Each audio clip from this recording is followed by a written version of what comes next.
Black diamond পেয়ারা review করছি আমি।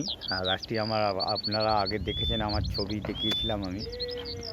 এই ব্ল্যাক ডায়মন্ড পেয়ারা অনিশ মণ্ডল দেখে বলেছিল দাদা একটা রিভিউ দেবেন।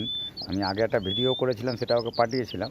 পেয়ারাগুলো এই সাইজ হয়েছে মোটামুটি, খুব খারাপ সাইজ নয়, একটা 12-14 ইঞ্চি টবের মধ্যে থেকে।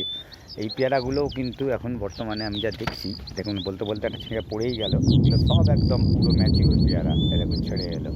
এগুলো আমি আজকে হাত না দিলে নষ্টই হয়ে যেত। তাই এরকম আর একটি পেয়ারা পড়ে গেল নিচে, তা কোথায় গেল দেখতে হবে। কিন্তু পেয়ারাগুলো প্রচণ্ড সুন্দর, আর এর কালার নিশ্চয়ই দেখতে পাচ্ছেন, ব্ল্যাক ডায়মন্ড প্রচণ্ড সুন্দর, খুব সুন্দর গন্ধ, সবচেয়ে বড় জিনিস এত মিষ্টি গন্ধ এর। আর তেমনি ভেতরে লাল। ভিডিওটি কন্টিনিউ করুন, আমি এটা কেটেও দেখাবো আবার। একদম পরিপূর্ণ লাল হয়ে সুন্দর হয়ে পেয়ারাটি হয়েছে। আর সত্যি ব্ল্যাক ডায়মন্ড পেয়ারা আমি এর আগে একটি আমি পেড়েছিলাম, তখন অতখানি করতে পারিনি, গাছটি ফলটি পেকে গিয়েছিল। কিন্তু এটি একদম হাতে করে পারলাম।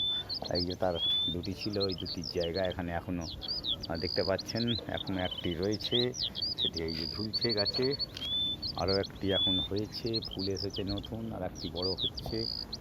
তো গাছটা মোটের ওপর খুব সুন্দর। আর এটি আমার এখনও পর্যন্ত ফল আসেনি, সেটি রেড ডায়মন্ড একটি। রেড ডায়মন্ডটি তৈরি হচ্ছে। এছাড়াও অন্যান্য পেয়ারা আমার কাছে আছে, সেই পেয়ারাগুলো ছাদের ওপরে এদিক ওদিক রয়েছে। আর ছাদে বৃষ্টিতে জবা ফুল, প্রচুর জবা ফুল, অনেক রকমের জবা ফুল ফুটেছে। সেগুলো নিয়ে অন্য সময় আলোচনা করব। আকাশ ডাকছে প্রচণ্ড জোর, বৃষ্টি আবার আসছে, দেখা হবে। আশা করি ভালো লাগবে ভিডিওটা, আর রিভিউটাও থাকবে। এটির ভেতরটা দেখুন, এক হাতেই কাটছি। এই দেখুন এত সুন্দর ভেতরের কালার, প্রচণ্ড সুন্দর কালার। এই পাশের পেয়ারাটি আমার আর একটি গাছের পেয়ারা, এটিও প্রচণ্ড ভালো। দানার গাছ থেকে বড় হয়েছে, 1 বছরের মধ্যে ফল হয়েছে।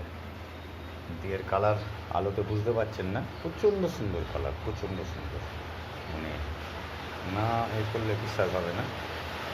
খুব ভালো কালার, যে কেউ করতে পারেন গাছটি, খুব সহজলভ্য আর খুব ভালো গাছ।